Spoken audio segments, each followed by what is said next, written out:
Welcome to Module 204C on timers and smart relays. Smart relays allows us to provide a more complex and integrated control of different systems. They're basically programmable timers and relays, and they act like small computers or PLCs. There are a lot of differences between our smart relays and our standard timing relays, and we're going to discuss just a few of those. The first thing that you can physically see within the smart relay is that we tend to have a lot more physical inputs as well as physical outputs.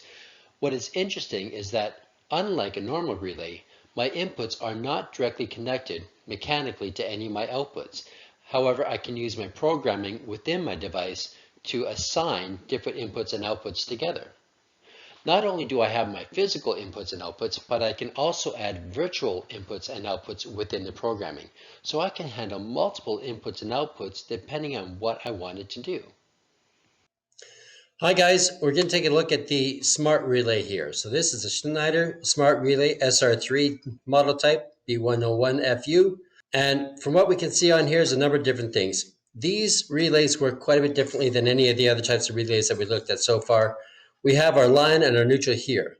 This is where I apply power to this. Remember that I have a computer board on the inside of here, so I need to supply constant power to here. So that's what I want to make sure. I can have a voltage rating between 100 and 240 volt AC coming in, and whatever voltage I apply here, it's going to automatically adjust to that voltage. On the top here, I have 6 different inputs. These are my physical inputs that I have. On the bottom, I have 4 different outputs. The important thing to notice on the outputs is that each output has 2 terminals. One terminal, or the terminal label number 1, is for my input power for my output, right? So for this, for example, would come up here on this particular model, I would come in with my line conductor to 1, and I'd come out of 2, and then that would go to my loads, whether I'm going to operate a motor or a light or whatever the case is going to be. I want to make sure I have my power coming in and my power coming out. The unit itself is going to be operating this switch. So there's a small switch here between line 1 and line 2, between line 1 and line 2, line 1 and line 2, and line 1 and line 2 here. So every output needs to have power coming in and then power coming out to the load. This is my display screen that I can use in order to program the unit, or I could also use a laptop with the proper software called ZelioSoft. I can use either method to do it. Either in here is where I put in my computer connection. So my wire for it, I would plug into there. I'd be able to put that in. Some of these units also have built-in memory. So you'd be able to store the program in the memory, and if this module ever failed, you just pop the memory card out, replace the module, pop the memory card back in, and it's already programmed and good to go.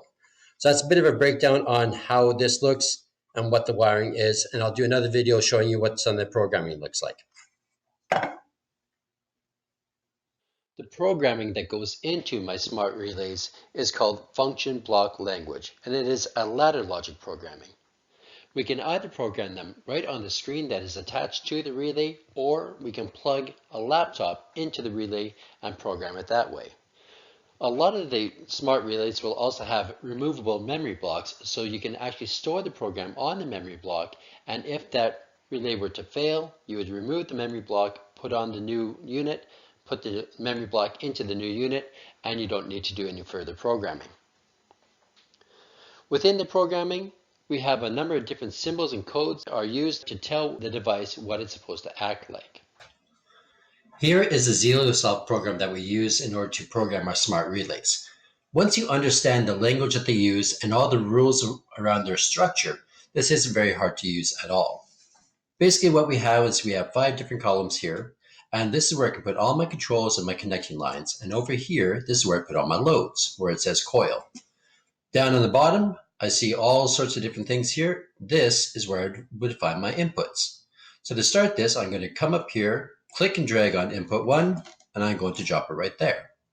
Now this is a physical input 1, so I'd have a push button or a switch or something else connected to this point, and as soon as the system sees activation from that device, then it says, okay, here we go, I got to start it from here. Over in this section here, this is where my coil goes. So I'm going to come down to here. Now these cues are related to my physical outputs of my coil. So I'm going to click on here, and I'm going to come up to here. So now I have 1 input and I have 1 output. Now this works just like a schematic diagram where I need to connect the two together, and I can do that just by adding lines. And these lines can be added either vertically or horizontally, so if I want to do different things, if I want to do different structures, I absolutely can. This way I can make holding contacts, I can make very complex scenarios, so I can do multiple different things with this.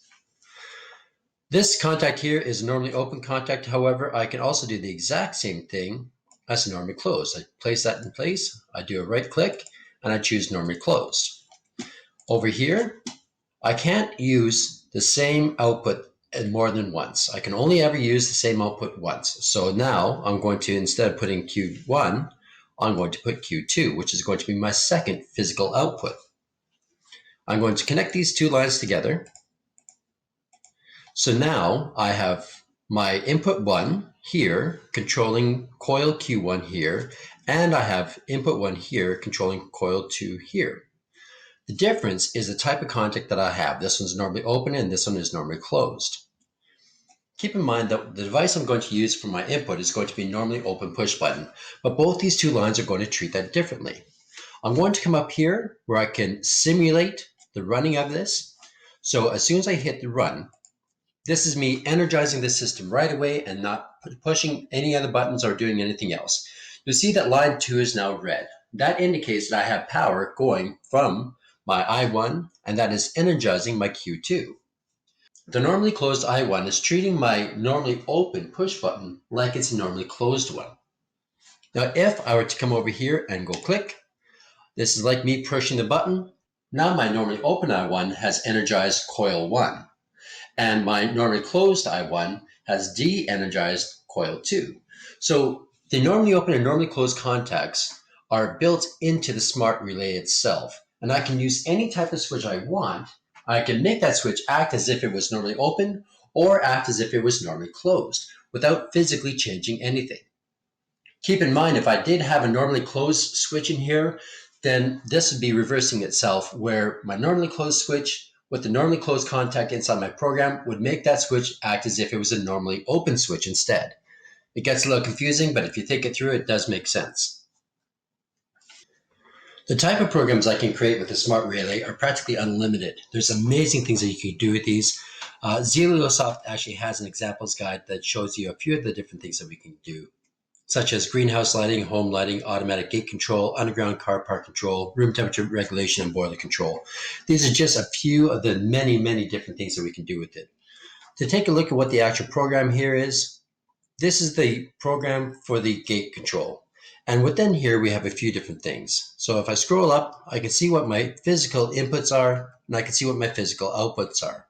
For my inputs, I have a remote control, I have 2 limit switches for my gate closed and open position, and I have a motion sensor.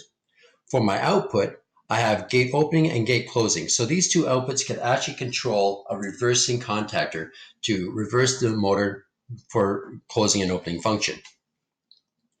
When I look at the actual program here, I can be able to identify all these different things. I have contact I1 here, I4 here, I3 here, I3 here, I2, and I4. Some of these are lowercase, some of these are uppercase. Remember that the lowercase ones are normally closed, the uppercase ones are normally open, and this is showing you the electrical symbology rather than the schematic symbology. I should also be able to see in my outputs and my coils, I have Q1 here and I have Q2 here. I also have M1, RT1, RM1, and T1. All of these are all virtual coils. The M coil acts just like the Q coil, except for it doesn't have a physical output, but we can still use that to close other contacts within our system. The RT is a resetting timer, so it'll allow a certain amount of time to elapse, and then it will reset itself after that time has gone. The TT1 is a total timer, so it will take account of all the total runtime that the motor has engaged. The RM is a resetting motor contactor. So the RM1 will reset itself, so it acts as a momentary contactor. And all these are different virtual ones. So within the Zeliosoft program, I can program not only physical, but also virtual contacts, which allows me to do a lot more different things with very little equipment. So I don't have to have 30 different relays acting together anymore. I can just program them into the actual system. Now that you've seen just a glimpse of what a smart relay can do, we should be able to identify the different functions that a smart relay is capable of. First of all, it's capable of all the standard timing functions that we have, whether it's a standard relay, a TDOE, a TDOD, a one-shot, or repeat cycle timing. Those are the easy functions. We also have a real-time internal clock, so it can keep track of what time of day it is in your specific location. It has timing schedule for daily, weekly, and monthly, so we can set up programs to control the system throughout an entire month if we wanted to. It has multiple input options. It has totalizing time. It has a reset timer. It has repeat cycles and many other programmable functions. If you're interested, make sure you go through the Zelio documentation that I put in Blackboard. Now we've had a look at not only our basic timers, but also our multifunction timers and all the different timing functions that are related to them. But we've also had a bit of a look at smart relays and some of the things that is capable of. Make sure you are reviewing this information until you're comfortable with it. You have reached the end of Module 204C, so return to Blackboard and complete the self-test and continue on to 204D.